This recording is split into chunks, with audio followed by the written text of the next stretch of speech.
खबरों में आगे बढ़ते हैं। वहीं कांग्रेस संसदीय दल की अध्यक्ष सोनिया गांधी ने मंगलवार को ईरान पर इजराइल अमेरिका के हमले और अयतुल्ला खामेनेई की हत्या को लेकर मोदी सरकार की कड़ी आलोचना की है। सोनिया गांधी ने कहा कि ईरान के सर्वोच्च नेता अली खामेनेई की हत्या पर सरकार की चुप्पी तटस्थल नहीं है बल्कि कर्तव्यहीनता है और इससे भारत की विदेश नीति की दिशा और विश्वसनीयता पर गंभीर सवाल उठते हैं। पूर्व कांग्रेस अध्यक्ष ने यह भी मांग की है कि जब संसद बजट सत्र के दूसरे भाग में अंतर्राष्ट्रीय व्यवस्था के टूटने पर सरकार की चिंताजनक चुप्पी पर खुलकर और बिना किसी आग लपेट के बहस होनी चाहिए।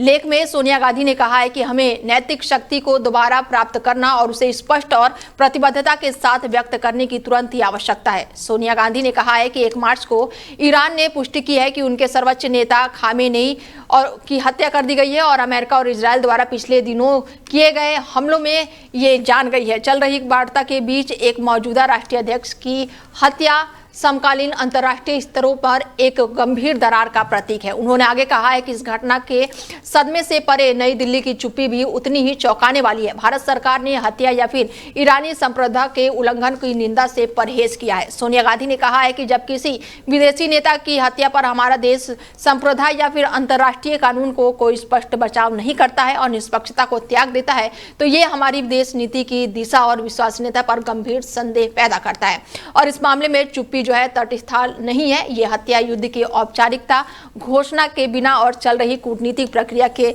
दौरान की गई है।